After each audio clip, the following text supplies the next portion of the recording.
नमस्कार। आज हम लोग करेंगे अलंकार। अलंकार बेटा 9वीं के पाठ्यक्रम में एक बहुत ही महत्वपूर्ण विषय है आपका व्याकरण का। अगर ये कहा जाए कि रसों की तरह अलंकार भी काव्य की जान होते हैं तो यहाँ कोई अतिशयोक्ति नहीं होगी। तो चलिए प्रारंभ करते हैं।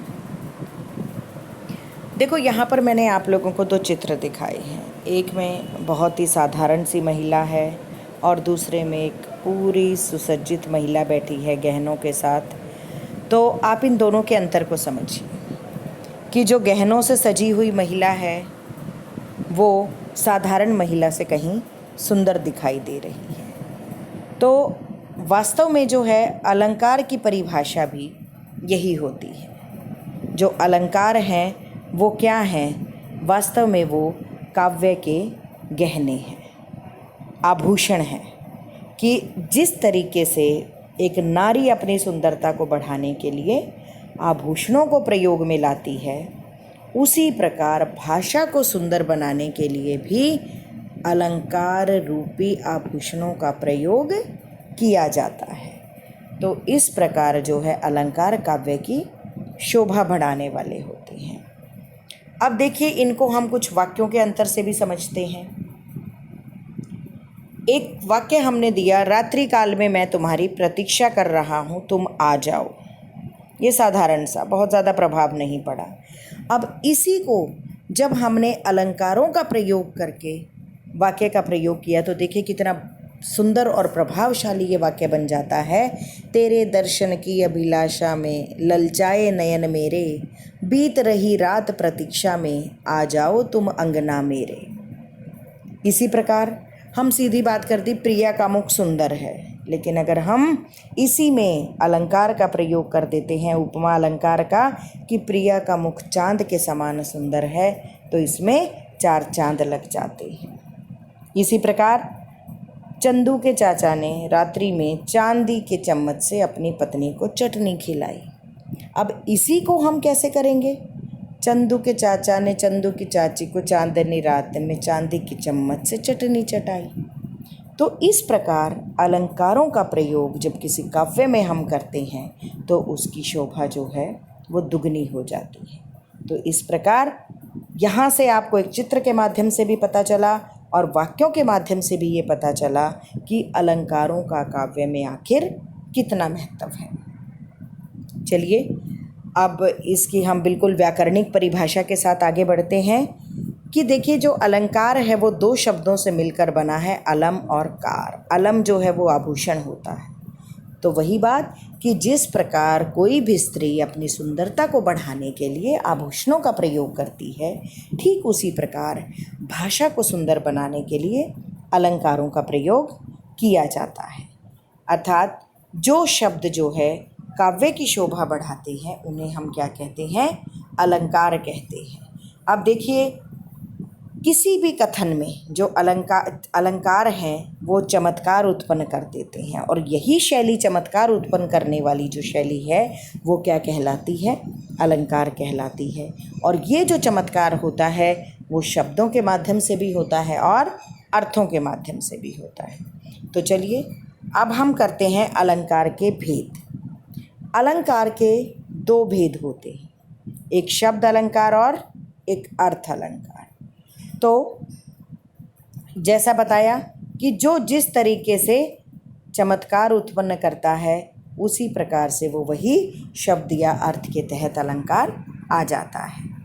शब्द अलंकार कि जब शब्दों का प्रयोग करके हम काव्य के सौंदर्य को बढ़ाते हैं या काव्य के सौंदर्य को बढ़ाया जाता है तो और काव्य में चमत्कार उत्पन्न किया जाता है तो उसे हम क्या कहते हैं? शब्दालंकार कहते हैं। और जो शब्दालंकार है वो 3 प्रकार का होता है, अनुप्रास, यमक और श्लेष। तो ये 3 प्रकार के शब्द अलंकार हैं जो हम करेंगे। इसके साथ साथ मैं आप लोगों को ये भी बता देती हूँ कि जब काव्य में अर्थ के माध्यम से चमत्कार उत्पन्न होता है तो वहाँ पर अर्थालंकार होता है। और जो अर्थालंकार हैं वो 5 हैं, उपमा, उत्प्रेक्षा, रूपक, अतिशयोक्ति और मानवीकरण। लेकिन हम यहाँ पर प्रारंभ करेंगे शब्द अलंकार से। सबसे पहले अनुप्रास अलंकार। तो देखिए, काव्य में जहाँ जहाँ भी कहीं पर भी किसी वर्ण की एक बार, एक से अधिक बार जो है उसकी आवृत्ति होती है, बार बार एक क्रम में उसकी आवृत्ति होती है एक ही अक्षर की या वर्ण की, तो वहाँ पर अनुप्रास अलंकार होता है। जैसे रघुपति राघव राजा राम पतित पावन सीताराम। तो देखिए, यहाँ पर जो र वर्ण है उसकी बार बार आवृत्ति हो रही है, रघुपति राघव राजा राम, र र र। और फिर इसके बाद देखिए पतित पावन, पतित पावन में भी जो है वो प वर्ण की आवृत्ति बार बार हो रही है। एक और चीज़ ध्यान रखनी है, यहाँ पर ऐसा नहीं है ये आवृत्ति आपके प्रथम, द्वितीय, तृतीय या चतुर्थ शब्द के किसी भी स्थान पर जब एक वर्ण की आवृत्ति होगी तो वहाँ पर आपका अनुप्रास अलंकार होगा। जैसे चारू चंद्र की चंचल किरणें खेल रही हैं जल थल में। अब देखिए, यहाँ पर च की आवृत्ति भी बार बार हो रही है, लेकिन खेल रही है जल थल में यहाँ पर अंतिम वर्ण जो है वो इन शब्दों का ल है, तो यहाँ पर ल की भी आवृत्ति हो रही है। मुदित महीपति मंदिर आए, यहाँ पर जो है म वर्ण की आवृत्ति। मेया मोरी मैं नहीं माखन खायो, म वर्ण की बार बार आवृत्ति। सठ सुधरही संत संगति पाई, यहाँ पर जो है स वर्ण की आवृत्ति। कालिंदी कूल कदम की डारन, और यहाँ पर जो है आपके क वर्ण की आवृत्ति बार बार हो रही है। तो इस प्रकार जब एक वर्ण की आवृत्ति बार बार होगी किसी भी शब्द में तो वहाँ पर आपका जो है अनुप्रास अलंकार होगा।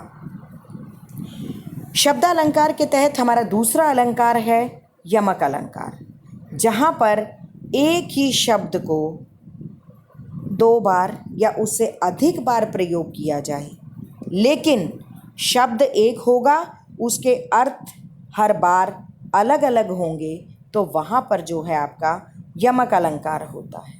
जैसे काली घटा का घमंड घटा। अब देखिए, यहाँ पर जो घटा शब्द है वो दो बार प्रयोग किया गया है। एक तो है घटा काले बादल, और दूसरा घटा जो है वो कम होना, अर्थात काले बादलों का घमंड घट गया है कि काली घटा का घमंड घटा। घटा जो है वो काले बादल और दूसरा घटा कम होना। फिर है ऊंचे घोर मंदिर के अंदर रहनवारी, ऊंचे घोर मंदिर के अंदर रहाती है। मंदिर एक अट्टालिका है और दूसरा मंदिर गुफा, यानी कि एक तो बहुत बड़ा महल अट्टालिका कि जो अट्टालिका में रहती थी, बहुत बड़ी अट्टालिकाओं में महल में रहती थी, आज वो जो है गुफा में रहती है। तो इस प्रकार एक मंदिर अट्टालिका या महल और दूसरी तरफ जो मंदिर है वो है गुफा। तो इस प्रकार शब्द एक, लेकिन दो बार प्रयोग और दोनों बार जो है उसका अर्थ अलग अलग। तो इस प्रकार यहाँ पर ये यमक अलंकार हुआ। इसके बाद शब्दालंकार के तहत हमारे पास आता है श्लेष अलंकार, कि देखिए जहाँ पर ऐसे शब्दों का प्रयोग किया जाता है कि जो शब्द तो एक होता है लेकिन उसके साथ अनेक अर्थ चिपके होते हैं। एक शब्द के एक से ज़्यादा अर्थ जब मिलते हैं तो वहाँ पर श्लेष अलंकार होता है। जैसे मंगन को देखी पट देत बार बार। अब यहाँ पर पट शब्द का प्रयोग एक बार किया गया है, जिसका अर्थ एक है वस्त्र और दूसरा है किवाड़ या दरवाज़ा।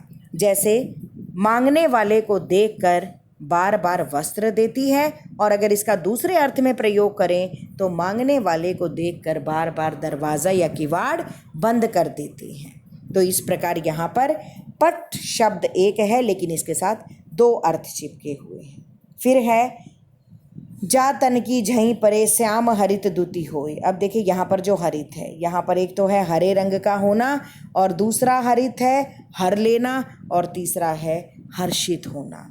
तो इस प्रकार इन पंक्तियों में भी जो है हरित जो एक शब्द है उसके साथ तीन अर्थ चिपके हुए हैं, हरा रंग, हर लेना और हर्षित होना। तो यहाँ पर जो क्या है आपका श्लेष अलंकार है। अब आगे बढ़ते हैं हम अर्थालंकार की ओर। जैसे बताया था कि जब अर्थ के माध्यम से चमत्कार उत्पन्न होता है काव्य में तो वहाँ पर अर्थालंकार होता है। और अब जो हम करेंगे यहाँ पर पहला जो उपमा अलंकार। तो देखिए जो उपमा अलंकार होता है, जहाँ दो वस्तुओं में अंतर स्पष्ट किया जाता है, वो चाहे उनके रंग रूप के आधार पर हो, आकृति गुण के आधार पर हो, या उनमें जहाँ बराबरी दिखाई जाती है, दो वस्तुओं का अंतर होता है लेकिन फिर भी जब बराबरी दिखाई जाए, समता दिखाई जाए, तो वहाँ पर उपमा अलंकार होता है। एक और बात याद रखना बेटा, उपमा अलंकार के वाचक शब्द होते हैं। देखिए वाचक शब्द होते हैं जो आपको पहचान कराते हैं। तो उपमा अलंकार के वाचक शब्द हैं सा, से, सी, के जैसा, के समान, सरीखा, सरीखे। जब इस तरीके के शब्द होंगे तो आप ये पहचान जाना कि यहाँ पर जो है उपमा अलंकार का प्रयोग किया गया है। जैसे समय शिला सा जम जाएगा, सॉरी ये जा जाएगा दो बार हो गया है। तो यहाँ पर जो है जो समय है वो पत्थर के समान जम जाएगा। फिर है ये देखिए अरविंद से शिशु वृंद कैसे सो रहे। यहाँ पर जो बच्चे हैं कमल के फूल के समान दिखाए गए हैं कि कमल के फूल के समान बच्चे, अरविंद से शिशु वृंद, कमल के फूल के समान बच्चे। तो देखिए यहाँ पर जो बच्चों की तुलना है वो किसके साथ की गई है, समानता दिखाई है कमल के फूल के साथ। और यहाँ पर जो समय की समानता दिखाई गई है वो पत्थर के समान जमती हुई दिखाई गई है। तो इस प्रकार अब देखिए उपमा अलंकार में बेटा आप लोगों को ये भी जान लेना ज़रूरी है कि जो मैंने आपको भी बताया कि इसके 4 अंग माने गए हैं, उपमा, उपमेय, साधारण धर्म और वाचक शब्द। कि जैसे मुख चंद्रमा के समान सुंदर है। उपमेय क्या है कि जिस वस्तु का वर्णन किया जाता है उसे उपमेय कहते हैं।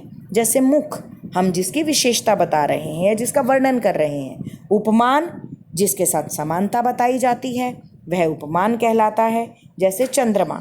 और साधारण धर्म क्या है कि जब परस्पर समानता के कारण जो है उपमेय की समानता उपमान से की जाती है उसे हम साधारण धर्म कहते हैं, जैसे सुंदर, गुण या क्रिया के आधार पर। और वाचक शब्द समानता को बताने वाले शब्द जैसे सा, सी, समान, तुल्य, के जैसा, सम, सरीखी आदि वाचक शब्द कहलाते हैं। जैसे दिए गए उदाहरण में है के समान की, जैसे मुख चंद्रमा के समान सुंदर है। तो यहाँ पर जो मुख है वो क्या है, उपमेय है, और जो चंद्रमा है वो क्या है, उपमान है। सुंदर साधारण धर्म, और जो वाचक शब्द है वो है के समान। तो इस प्रकार उपमा अलंकार के ये 4 अंग हैं। इसके बाद हमारे पास आता है उत्प्रेक्षा। देखिए उपमा में तो था कि समानता बताना, तुलना करना, लेकिन यहाँ पर जो है उपमेय को उपमान ही मान लिया जाता है। अर्थात जिसकी जो विशेषता बताई जा रही है या जो विशेषता है उनको एक समान मान लिया जाता है। तो वहाँ पर जो होगा वो आपका उत्प्रेक्षा अलंकार होगा। ठीक है। और यहाँ जो है भिन्नता में भी अभिन्नता दिखाई देती है कि दोनों भिन्न भिन्न होते हैं लेकिन फिर भी एक समान दिखाई देते हैं। जैसे सखी सोहत गोपाल के उर गुंजन की माल, बाहर सोहत मनु पिए दावा नल की ज्वाल। यहाँ जो है वो गुंजा की माला उपमेय में, दावा नल की ज्वाला उपमान की संभावना होने से उत्प्रेक्षा अलंकार है। तो उपमेय में दावा नल और उपमान जो है, जो उपमान के संभावना जो आपको बताई। और एक और बात याद रखना बेटा, इसमें यहाँ पर जो है वाचक शब्द होंगे मनु, मानो, जनु, जानो, ज्यों, त्यों। इस तरीके के जब शब्द आएंगे तो वहाँ पर आपका उत्प्रेक्षा अलंकार होगा। ठीक है। इसके बाद हम चलते हैं रूपक अलंकार में। अब देखिए यहाँ पर जो है उपमेय और उपमान एक रूप हो जाते हैं, बिल्कुल एक जैसा रूप उनमें दिखाई देता है। अर्थात जब उपमेय में उपमान का आरोप किया जाता है तो वहाँ उपमेय अलंकार होता है। जैसे उदित उदयगिरि मंच पर रघुबर बाल पतंगा, बिकसे संत सरोज सब हर्षे लोचन भृंगा। अब देखिए यहाँ पर उदयगिरि मंच का, रघुबर पर पाल पतंग का, संतों पर सरोज का, लोचन पर भृंगों का अभेद आरोप होने का रूपक अलंकार है। अर्थात जो है अगर हम बात करें, एक मैं साधारण सा पंक्तियाँ आपको बताती हूँ रूपक अलंकार की। मैं या मैं तो चंद्र खिलौना ले हूँ। यहाँ पर जो है खिलौने और चाँद को बिल्कुल एक समान दिखा दिया गया है कि रूप आरोपित कर दिया गया है कि बच्चा कहता है कि मैं तो चाँद रूपी खिलौना ही लूँगा, या चरण कमल बंदो हरि राई। ये आपके जो हैं रूपक अलंकार के उदाहरण हैं कि जो चरण कमल बंदो हरि राई, भगवान के जो कमल चरण हैं वो बिल्कुल कमल रूपी हैं। तो इस प्रकार यहाँ पर ये रूप आरोपित कर दिया गया। इसके बाद है अतिशयोक्ति अलंकार। जहाँ कहीं पर भी किसी बात का वर्णन लोक सीमा से परे किया जाए, अर्थात जहाँ कहीं पर भी लोक सीमा से परे कोई बात की जाए या तो वहाँ पर जो है अतिशयोक्ति अलंकार होता है। बढ़ा चढ़ाकर किसी चीज़ का वर्णन किया जाए तो वहाँ पर जो है वो अतिशयोक्ति अलंकार होगा। जैसे हनुमान की पूँछ में लगन न पाई आग, सगरी लंका जल गई, गई निशाचरी भाग। कि यहाँ पर देखिए हनुमान की पूँछ में भी आग तो लगी नहीं है, लेकिन संपूर्ण लंका का जल जाना, राक्षसों का भाग जाना, ये अतिशयोक्ति ही है कि जब तक आग ही नहीं लगी होगी तो तब तक वो कैसे होगा। एक दूसरा एग्जाम्पल यहाँ पर दिया जाता है कि जब राणा ने सोचा इस पार तब तक चेतक था उस पार।